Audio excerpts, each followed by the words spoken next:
La pluie froide de novembre tombait sur mes épaules tandis que je me tenais devant la maison de ma fille, 2 valises usées à mes pieds. La porte venait de se fermer sur 30 ans de sacrifice maternel. Je pouvais partir sans rien dire, car je gardais un secret qui changerait tout. Je m'appelle Rosa Dupont, 68 ans, veuve depuis 15 ans. Mon défunt mari Marcel et moi avions construit notre vie dans un petit village près de Lyon, où nous possédions une modeste maison entourée de quelques hectares de terre. Nos voisins nous connaissaient comme des gens simples et travailleurs. Marcel était menuisier et moi, institutrice à l'école primaire du village pendant plus de 30 ans. Notre fille unique, Isabelle, avait toujours été ambitieuse. Dès son plus jeune âge, elle rêvait de quitter notre village pour la vie excitante de Paris. Je me souviens encore de ses yeux brillants quand elle parlait des grandes écoles et des carrières prestigieuses qui l'attendaient. Son père et moi avions économisé chaque centime pour financer ses études de commerce à Paris. Nous voulions lui offrir les opportunités que nous n'avions jamais eues. Les hivers étaient particulièrement silencieux après son départ. Marcel et moi passions nos soirées assis près de la cheminée, relisant ses rares messages et admirant les photos qu'elle partageait. Sur ces images, elle semblait toujours entourée de gens élégants dans des restaurants luxueux ou des événements mondains. Sa vie semblait si différente de la nôtre. Quand Marcel est décédé d'une crise cardiaque, Isabelle est venue pour les funérailles.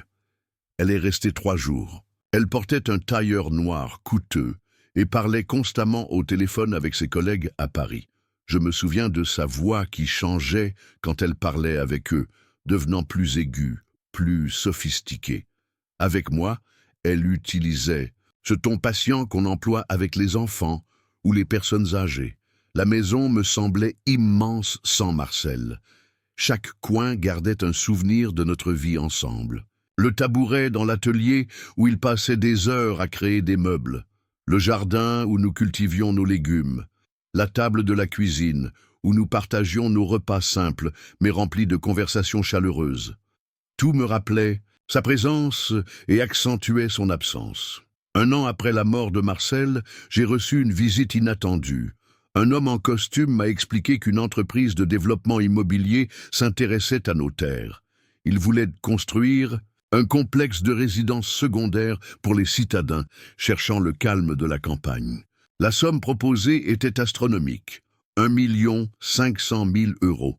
Un montant qui me paraissait irréel, presque obscène pour notre modeste terrain. Je n'ai rien dit à Isabelle. Nos conversations téléphoniques étaient devenues si brèves et superficielles. Elle me demandait toujours si tout allait bien, mais je sentais que ma réponse l'importait peu. Je lui disais que tout allait bien. Elle me disait que son travail était stressant mais gratifiant. Nous parlions de la météo. Puis elle devait raccrocher pour un dîner important ou une réunion urgente. Dans notre village, les maisons des anciens étaient progressivement rachetées par des citadins fortunés qui les transformaient en résidences secondaires. Le boulanger avait fermé. Puis l'épicerie. La petite école où j'avais enseigné accueillait moitié moins d'élèves que de mon temps. Notre communauté se délitait lentement. Je contemplais chaque jour la possibilité de vendre. Avec cette somme, je pourrais m'acheter un appartement confortable en ville, plus près des commodités. Je pourrais voyager, découvrir ces endroits, dont Marcel et moi avions toujours parlé sans jamais avoir les moyens d'y aller. Mais quelque chose me retenait. Ces terres représentaient notre histoire, nos racines. Marcel avait investi tant d'amour dans cette maison. Un soir d'automne, j'ai reçu un appel d'Isabelle. Sa voix semblait particulièrement enthousiaste. Elle m'a dit qu'elle avait une grande nouvelle. Elle venait d'être promue directrice marketing dans son entreprise. Son nouveau salaire lui permettait d'acheter un grand appartement dans le 16e arrondissement de Paris. Elle m'a proposé de venir vivre avec elle. Je serais plus confortable qu'à la campagne. Elle pourrait prendre soin de moi. Sa proposition m'a surprise et émue.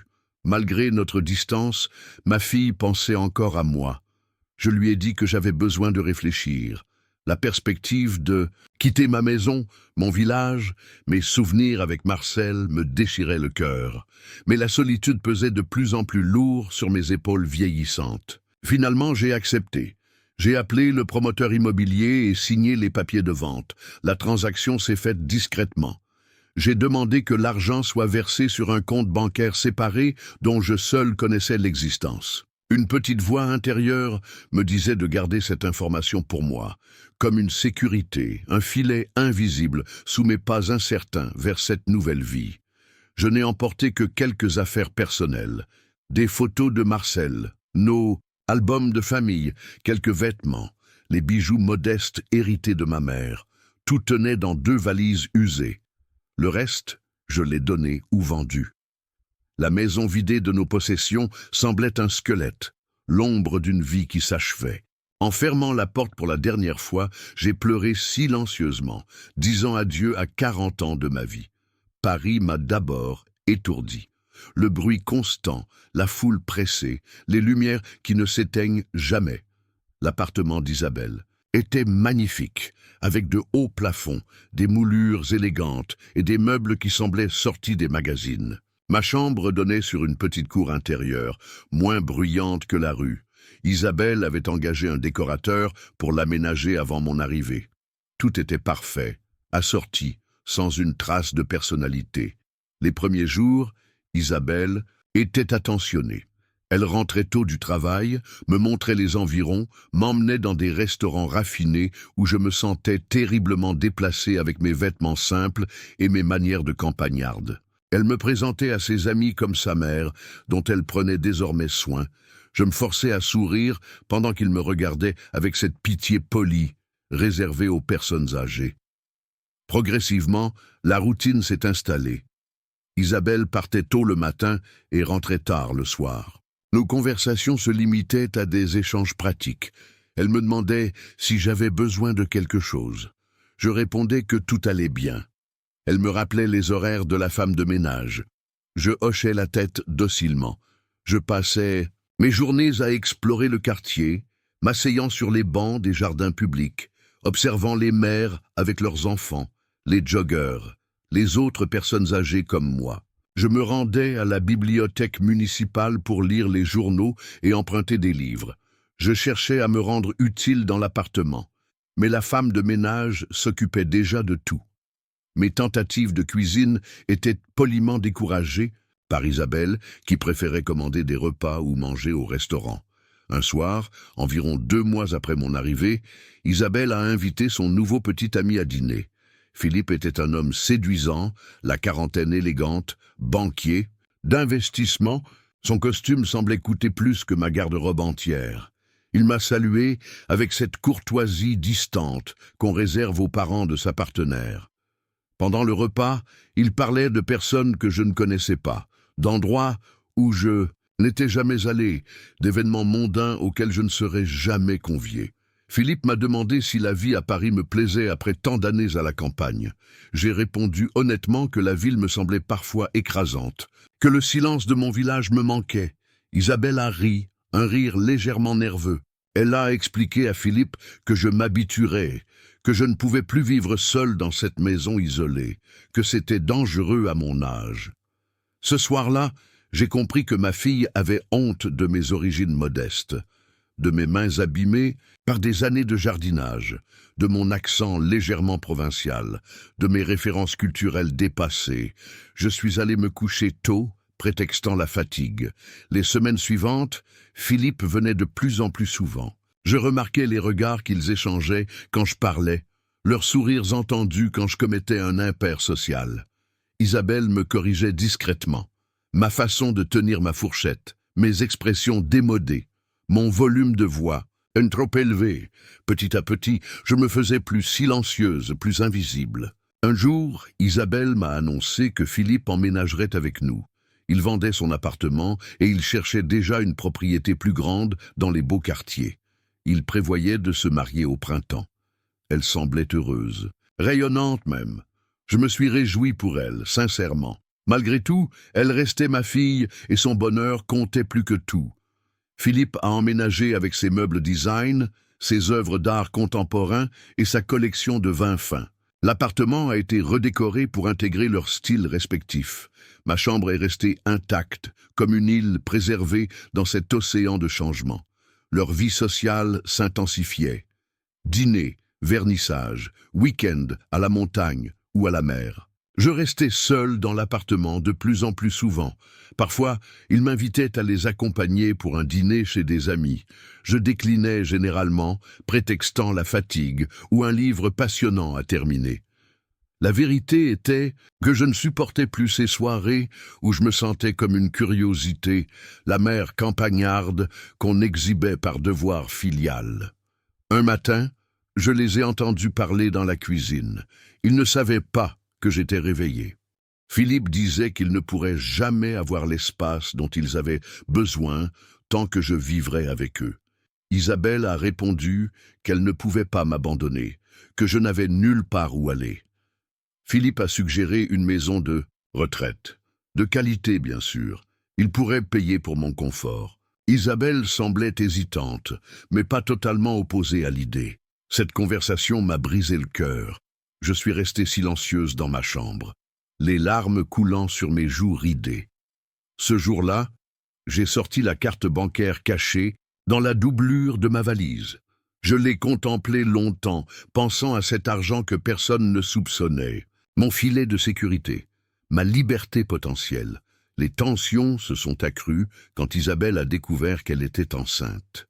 La joie initiale a vite cédé la place aux préoccupations pratiques. Ils auraient besoin de ma chambre pour la nurserie. Où me mettraient-ils? Philippe devenait de moins en moins subtil dans ses remarques. Il évoquait ouvertement les maisons de retraite luxueuses, laissant des brochures bien en vue sur la table du salon. Isabelle m'évitait de plus en plus. Elle rentrait tard, partait tôt. Nos rares conversations tournaient autour de ma santé, de mes besoins immédiats. Jamais de mes sentiments, de mes rêves encore vivants malgré mon âge. Je devenais un problème logistique à résoudre. Un dimanche matin, Isabelle et Philippe m'ont invité à bruncher dans un restaurant chic. L'ambiance était étrangement formelle. Après les cafés, Isabelle a pris une profonde inspiration. Elle m'a expliqué qu'ils avaient trouvé une résidence pour seniors près de Paris. Un endroit magnifique, avec un personnel attentionné, des activités culturelles, des soins médicaux sur place. Ils avaient déjà versé l'acompte. Je pourrais emménager dès la semaine suivante. J'ai demandé si j'avais le choix. Isabelle a détourné le regard. Philippe a répondu que c'était la meilleure solution pour tout le monde. Pour ma sécurité, mon bien-être, pour leur nouvelle famille qui se formait. Je n'ai pas protesté. Je savais depuis longtemps que ce moment viendrait. La résidence était effectivement luxueuse. Des couloirs impeccables, des salons élégants, un jardin bien entretenu. Mais les résidents semblaient tous porter le même regard vide, résigné. Les sourires du personnel étaient professionnels, mais dépourvus de chaleur réelle. Je n'ai pas défait mes valises. Quelque chose en moi refusait d'accepter que ce serait mon dernier lieu de vie. 3 jours plus tard, j'ai prétexté une migraine pour ne pas participer à l'activité de groupe. Dès que le couloir était vide, j'ai pris mes 2 valises et je suis parti. J'ai laissé un simple mot dans ma chambre. J'y disais que j'avais besoin de retrouver mon indépendance, qu'Isabelle ne devait pas s'inquiéter. Je ne mentionnais pas ma déception ni ma douleur. À quoi bon? Je suis retourné dans mon village, mais pas dans mon ancienne maison, désormais transformée en résidence de vacances. J'ai loué une petite chambre à l'auberge locale, le temps de réfléchir à mon avenir. Isabelle a appelé plusieurs fois. Je lui ai répondu brièvement que j'allais bien, que j'avais besoin de temps pour moi. Elle semblait soulagée de ne pas avoir à gérer ma présence tout en se sentant coupable de son soulagement. Les premières nuits à l'auberge ont été difficiles. Je me réveillais en sueur, perdu entre le rêve et la réalité. Dans mes cauchemars, je me voyais abandonné sur le bord d'une route, mes valises éventrées, mes souvenirs éparpillés sur l'asphalte. Je pleurais silencieusement pour ne pas déranger les autres clients. La propriétaire, Madame Leroy, me regardait avec compassion, mais ne posait pas de questions. Les jours se suivaient, monotones et gris. Je marchais dans le village, observant les changements. De nouveaux commerces avaient ouvert, ciblant les touristes et les propriétaires de résidences secondaires. Une boutique vendant des produits du terroir à des prix exorbitants. Un café proposant des lattes et des pâtisseries compliquées. Mon ancienne boulangerie transformée en galerie d'art. Je me sentais étrangère dans mon propre village. Isabelle continuait d'appeler de plus en plus rarement. Nos conversations étaient superficielles. Elle ne mentionnait jamais la façon dont elle m'avait mise à la porte. Je ne parlais jamais de ma douleur. Nous maintenions cette illusion de relation normale, comme deux actrices jouant un rôle dans une pièce médiocre. Un matin, en lisant le journal local, j'ai découvert qu'un ancien bâtiment industriel à la périphérie du village était à vendre. Une ancienne filature abandonnée depuis des décennies. Le prix était dérisoire comparé à ma fortune cachée. Une idée a commencé à germer dans mon esprit. Cette nuit-là, pour la première fois depuis longtemps, j'ai dormi profondément. Au réveil, ma décision était prise. Je ne chercherais pas à me venger d'Isabelle. La vengeance ne guérirait pas ma blessure. Mais je pouvais transformer ma douleur en quelque chose de positif, non seulement pour moi, mais pour d'autres personnes, blessées par la vie. Je me suis rendu à la banque pour la première fois depuis mon retour. La directrice a été surprise de voir le montant sur mon compte. Elle m'a traité avec un respect nouveau, m'invitant dans son bureau privé, m'offrant un café dans une tasse en porcelaine fine. Je lui ai expliqué mon projet. Elle semblait sceptique mais intéressée. Elle m'a mise en contact avec un notaire et un architecte. Les jours suivants ont été consacrés aux démarches administratives. Acheter le bâtiment, obtenir les permis nécessaires, planifier les rénovations. Chaque signature, chaque décision me redonnait un sentiment de contrôle sur ma vie. Je n'étais plus la vieille mère qu'on place en maison de retraite. J'étais une femme avec un projet, une vision, un avenir. Je ne parlais à personne de mon projet, pas même à Madame Leroy qui me voyait partir chaque matin avec mon dossier sous le bras, revenir chaque soir avec un sourire de plus en plus affirmé. Je voulais que tout soit prêt avant de révéler mes intentions. Pendant ces semaines de préparation, j'ai reçu un appel inattendu d'une ancienne collègue de l'école primaire. Claire avait appris mon retour au village et voulait me voir. Nous nous sommes retrouvés au nouveau café. Elle avait vieilli, comme moi, mais ses yeux gardèrent cette étincelle caractéristique. Elle m'a raconté les changements dans sa vie. Son mari était décédé aussi. Ses enfants vivaient loin, mais l'appelaient régulièrement. Elle se sentait seule, malgré son implication dans diverses associations locales. Pour la première fois, j'ai partagé mon histoire. Mon départ pour Paris. La lente dégradation de ma relation avec Isabelle. La maison de retraite. Ma fuite, mon 1 500 000 € cachés, mon projet encore flou de transformer la filature en quelque chose d'utile. Claire m'écoutait sans juger, serrant parfois ma main quand ma voix tremblait. À la fin de mon récit, elle m'a simplement dit « Je veux t'aider ». Cette conversation a marqué un tournant. Je n'étais plus seul face à ma douleur et à mon projet.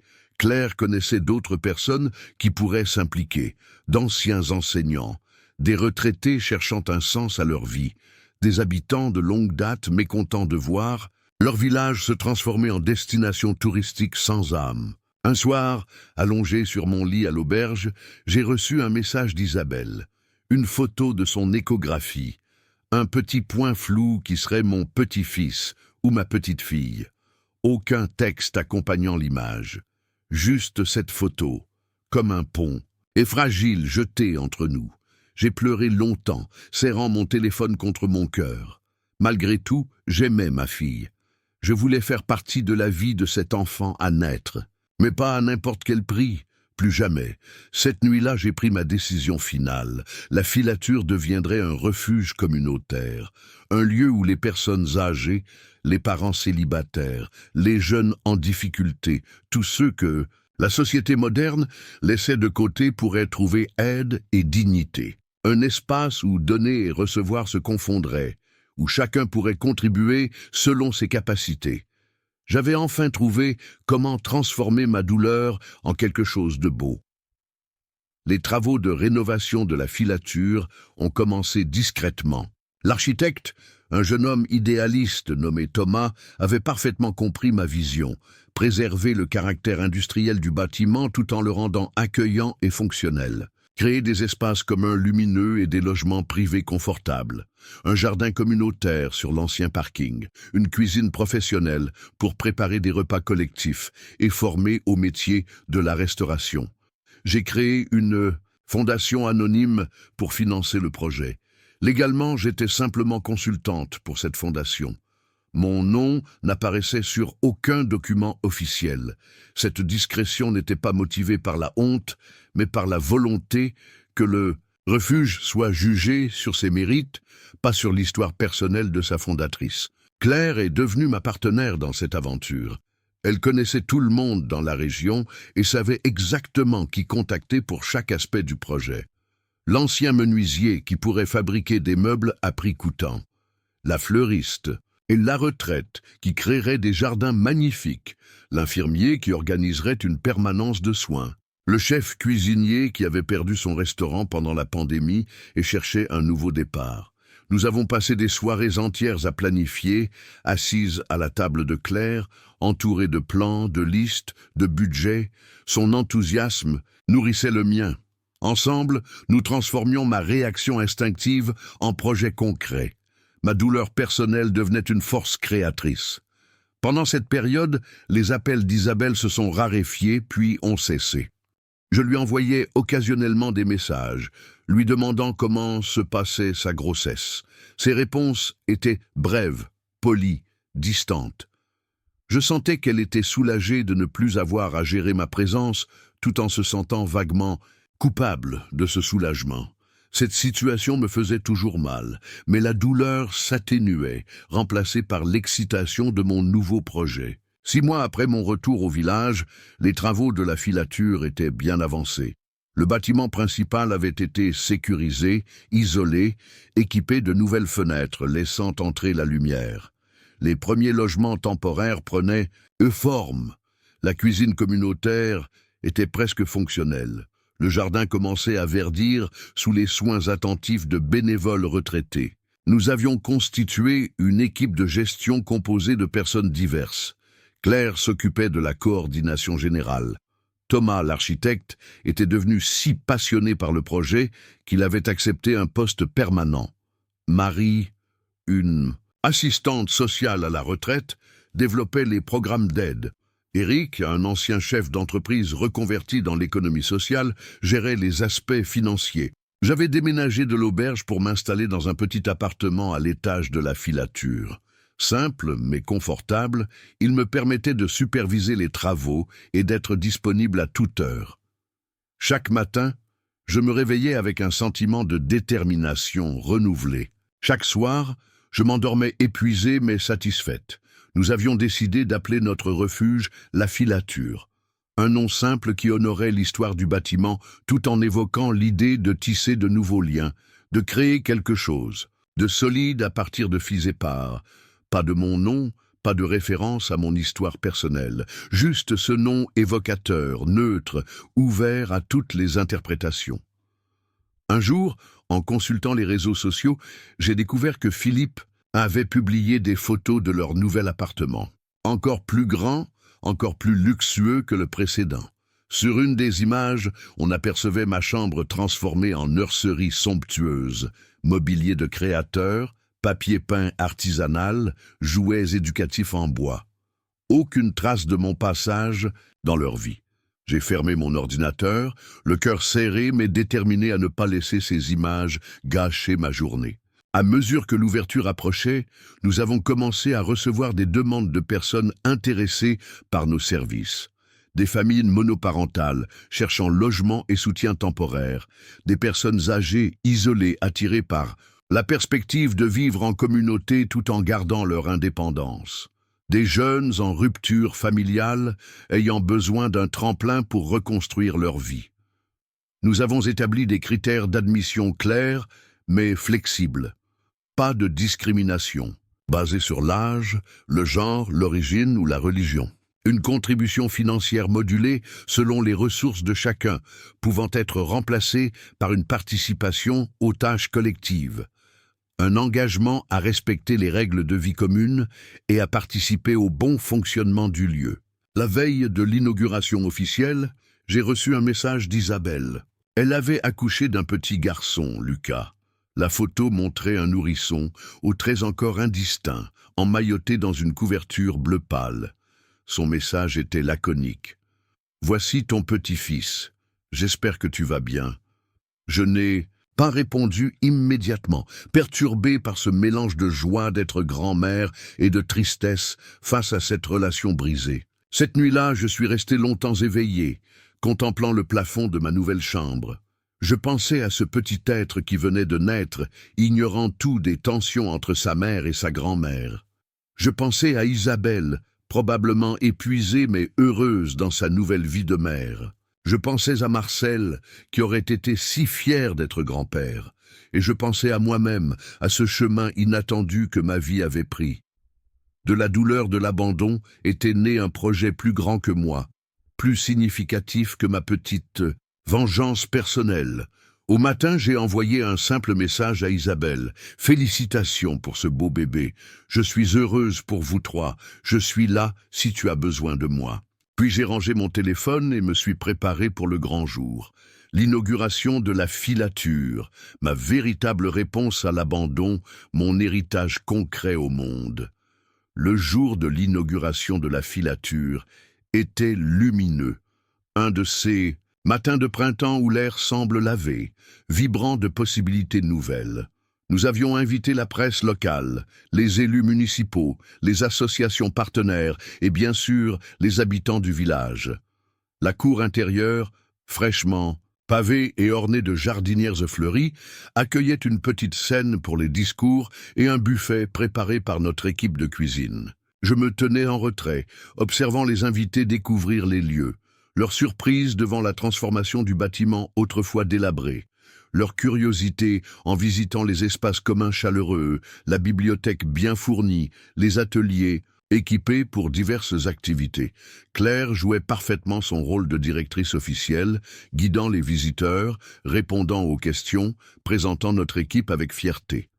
Le maire, un homme pragmatique récemment élu, semblait particulièrement impressionné. Il m'a confié que ce projet répondait exactement aux besoins du territoire.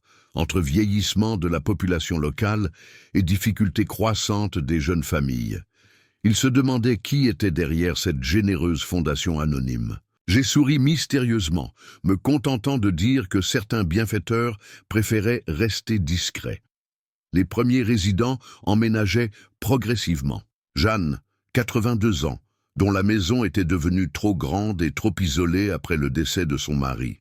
Samuel et ses 2 enfants qui avaient perdu leur logement suite à un licenciement économique. Mariam, étudiante infirmière, cherchant un hébergement abordable pendant son stage à l'hôpital local. Chacun apportait son histoire, ses compétences, ses besoins spécifiques. Notre modèle de fonctionnement intriguait beaucoup. Ni hôtel social, ni maison de retraite, ni simple résidence. Un lieu hybride où chacun contribuait selon ses moyens et recevait selon ses besoins. Les résidents participaient aux tâches quotidiennes, à l'entretien des espaces communs, à l'animation des ateliers. Les plus âgés partageaient leur expérience et leur temps libre. Les plus jeunes apportaient leur énergie et leurs compétences techniques. Un système d'échange de services permettait de valoriser toutes les contributions, même non monétaires. Les semaines suivant l'inauguration ont confirmé la pertinence de notre projet. La liste d'attente s'allongeait. Des associations nous contactaient pour des partenariats. Des médias nationaux s'intéressaient à notre modèle innovant. J'observais tout cela avec une satisfaction tranquille, me tenant toujours en arrière-plan. Pour le monde extérieur, j'étais simplement Rosa, une résidente parmi d'autres, peut-être un peu plus impliquée que les autres dans la gestion quotidienne. Un jour, environ 3 mois après l'ouverture, Claire est venue me trouver l'air préoccupé. Elle tenait une demande d'admission qu'elle me tendait silencieusement. Le nom sur le formulaire a fait vaciller mon cœur. Isabelle Dupont. Ma fille. La description de sa situation était brève, mais éloquente. Jeune mère célibataire, sans emploi, sans logement stable, avec un nourrisson de 3 mois. Je me suis assise les jambes tremblantes. Claire est restée silencieuse, respectant mon émotion. Elle connaissait toute l'histoire. et comprenais le choc que cette demande représentait. Finalement, j'ai demandé si Isabelle savait que j'étais impliqué dans la filature. Claire a secoué la tête. Notre discrétion avait été totale. Le nom de la fondation ne révélait rien. Ma fille ignorait complètement ma présence ici. J'ai passé la nuit à réfléchir, tournant et retournant le problème dans ma tête. Refuser la demande d'Isabelle aurait été une forme de vengeance, certes, mais contraire à tous les principes de notre refuge. Accepter signifiait la confronter à ma nouvelle réalité, à la vie que j'avais construite sans elle, et surtout, cela signifiait rencontrer mon petit-fils, ce petit Lucas, que je connaissais uniquement par une photo floue. Au matin, ma décision était prise. J'ai dit à Claire d'accepter la demande d'Isabelle comme celle de n'importe quel autre résident. Même conditions, même processus d'accueil. Je ne me montrerai pas immédiatement, laissant à ma fille le temps de s'installer, de découvrir le lieu, peut-être de commencer à guérir avant notre inévitable confrontation. Isabelle est arrivée un lundi matin pluvieux. De ma fenêtre, je l'ai observée sortir d'un taxi, un bébé serré contre sa poitrine, une seule valise à ses pieds. Elle semblait plus mince que dans mon souvenir, les traits tirés, les épaules voûtées sous le poids de ses difficultés récentes. Mon cœur de mère s'est serré à cette vision, malgré toute la douleur qu'elle m'avait causée. Claire l'a accueillie personnellement, lui montrant son studio aménagé spécialement pour une mère avec enfant. Lit pour elle, berceau pour le bébé, petit coin cuisine, salle de bain adaptée. Dans les jours qui ont suivi, j'ai évité soigneusement les espaces communs aux heures où Isabelle pourrait s'y trouver. Je n'étais pas encore prête pour cette rencontre. À travers les rapports quotidiens de l'équipe, j'apprenais des bribes de l'histoire d'Isabelle. Son entreprise avait connu des difficultés financières et l'avait licenciée pendant son congé maternité. Philippe l'avait quittée peu après la naissance de Lucas, révélant qu'il avait une autre relation depuis des mois, sans revenus, incapable de payer le loyer de leur luxueux appartement. Elle avait dû le quitter précipitamment. Ses prétendus amis s'étaient évaporés face à ses difficultés. Elle avait épuisé ses économies en quelques semaines. Ces révélations ne me procuraient aucune satisfaction. Voir ma fille réduite à demander de l'aide ne me réjouissait pas. Sa souffrance ne guérissait pas la mienne.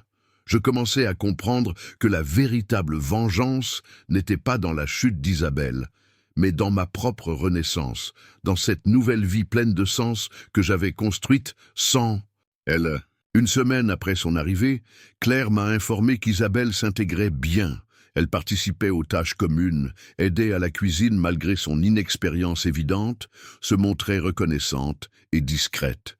Lucas était un bébé, calme, souriant aux résidents qui se relayaient pour le bercer pendant qu'Isabelle accomplissait ses heures de contribution au fonctionnement du lieu. J'ai décidé qu'il était temps.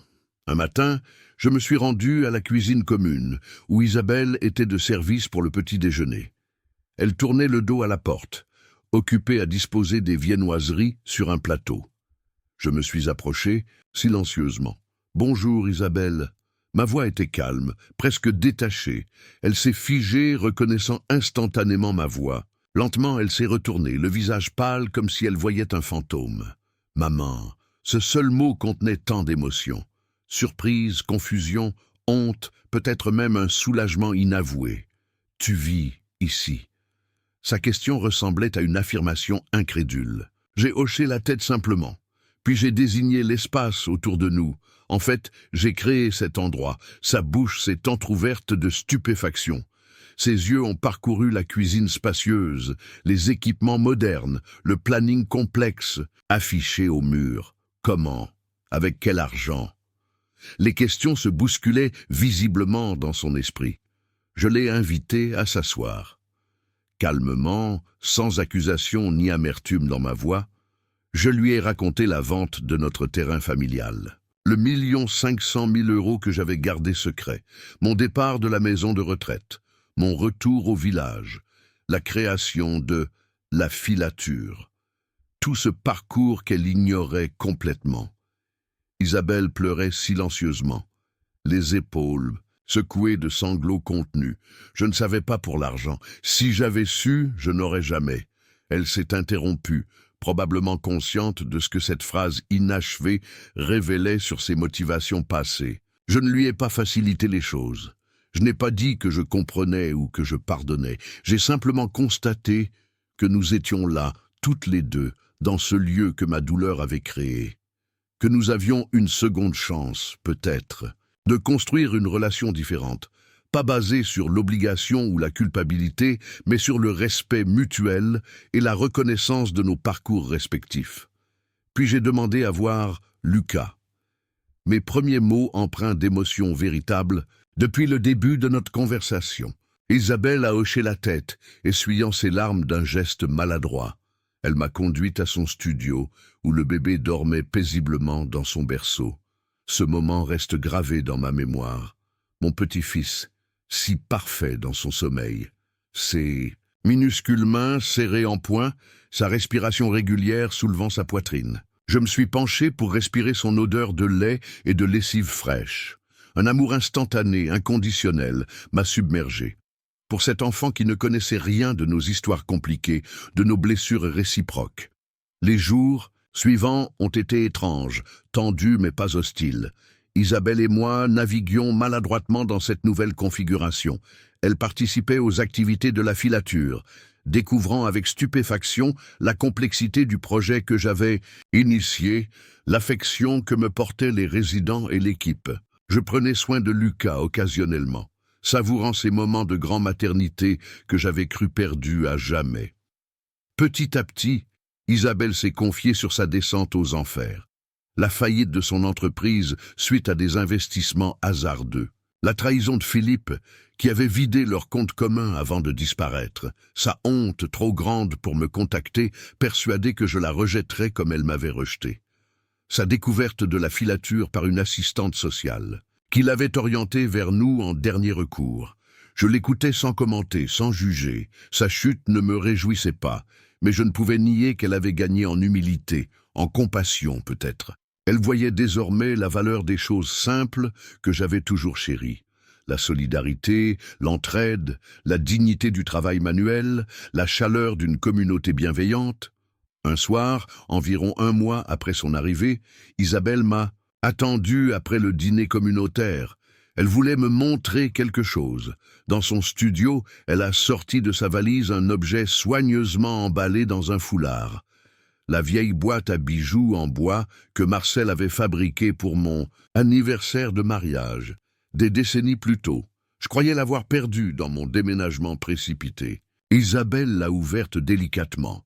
À l'intérieur, les quelques bijoux modestes que j'avais laissés derrière moi. La chaîne en or offerte par ma mère. Les boucles d'oreilles en argent que Marcel m'avait offertes pour nos 20 ans de mariage. L'alliance que j'avais continué à porter après sa mort. Ces objets sans grande valeur marchande, mais inestimables pour moi. Je les regardais, interrogative. Elle a expliqué qu'elle les avait conservés quand Philippe voulait tout jeter lors de la transformation de ma chambre en nurserie. Qu'elle les avait gardés comme unique lien avec moi quand elle croyait m'avoir perdu définitivement, que ces objets l'avaient accompagnée dans sa chute, ultime rappel d'une époque où elle était aimée inconditionnellement. Ce geste m'a touché plus profondément que n'importe quelle excuse verbale. Cette petite boîte représentait le fil ténu qui ne s'était jamais complètement rompu entre nous, malgré tout. Je l'ai prise dans mes bras pour la première fois depuis son arrivée à la filature. Elle s'est raidie un instant, puis s'est abandonnée à cette étreinte, pleurant contre mon épaule comme lorsqu'elle était enfant. Ce moment n'a pas effacé magiquement toutes nos blessures. Il n'a pas restauré instantanément la confiance brisée, mais il a marqué le début d'une possibilité. La possibilité de reconstruire quelque chose de neuf sur les ruines de notre relation passée. Non pas identique à ce qui avait été détruit, mais peut-être plus authentique, plus équilibré, plus conscient de sa fragilité et donc plus précieux. 2 ans se sont écoulés depuis cette étreinte maladroite dans le petit studio d'Isabelle. La filature a prospéré, accueillant toujours plus de résidents temporaires. devenant un modèle étudié par des chercheurs en innovation sociale, répliqué dans d'autres villages confrontés aux mêmes défis. J'ai finalement accepté de révéler mon rôle de fondatrice, non par vanité, mais pour inspirer d'autres personnes âgées à transformer leurs ressources en projets significatifs, plutôt qu'en simple confort personnel. Isabelle a trouvé sa place au sein de notre communauté. Ses compétences en marketing, autrefois utilisées pour vendre des produits de luxe inutiles, servent désormais à promouvoir nos initiatives, à rechercher des financements, à tisser des partenariats avec d'autres organisations. Elle a créé un site web pour la filature, développé notre présence sur les réseaux sociaux, organisé des événements qui attirent l'attention sur notre modèle alternatif. Lucas a fêté son 2e anniversaire entouré d'une famille peu conventionnelle mais aimante. Les résidents âgés le considèrent comme leur petit-fils collectif. Les autres enfants du refuge sont devenus ses compagnons de jeu. Il grandit dans un environnement où l'entraide n'est pas un concept abstrait, mais une réalité quotidienne, où la valeur d'une personne ne se mesure pas à ses possessions, mais à sa contribution au bien commun. Philippe a refait surface brièvement, lorsque notre projet a commencé à attirer l'attention médiatique. Il a tenté de renouer avec Isabelle, affirmant avoir changé, proposant même un soutien financier pour Lucas. Ma fille l'a écouté poliment avant de décliner son offre avec une assurance tranquille qui m'a rendu fier. Elle n'avait plus besoin de son approbation ni de son argent. Elle avait trouvé sa propre voie, sa propre valeur. Notre relation mère-fille reste complexe, parfois tendue, mais fondamentalement transformée. Nous avons appris à nous parler honnêtement, à exprimer nos besoins sans manipulation, à respecter nos différences sans les juger. Nous ne serons jamais ces mères et filles des cartes postales, unies dans une harmonie parfaite, mais nous avons forgé quelque chose de plus authentique, de plus résilient peut-être. Le 1,5 million € est presque entièrement investi désormais.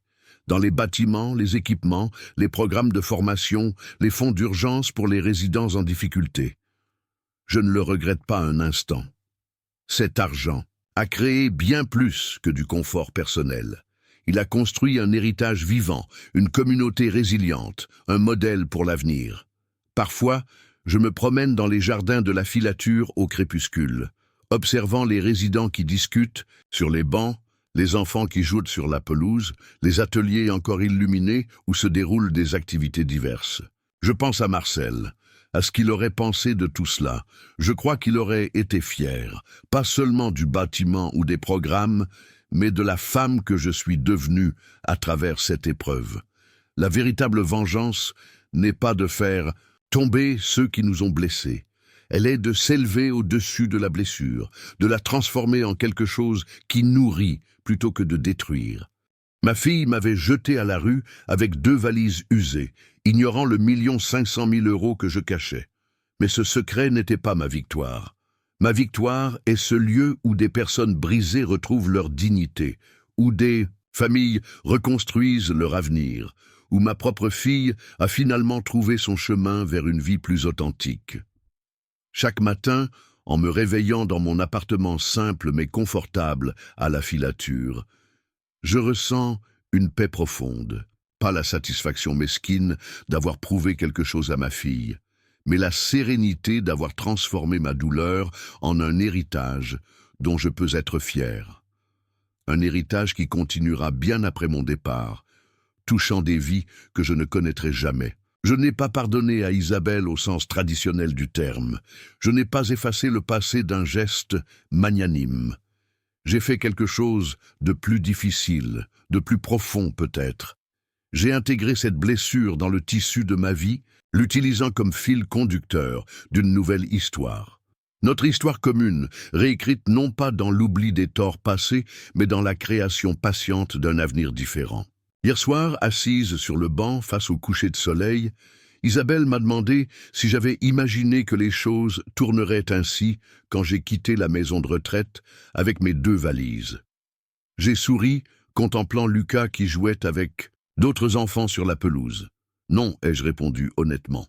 Je cherchais simplement à survivre, à préserver ma dignité. Mais parfois, nos blessures les plus profondes nous conduisent vers des destinations que nous n'aurions jamais osé imaginer. Des lieux de guérison non seulement pour nous-mêmes, mais pour tous ceux qui croisent notre chemin.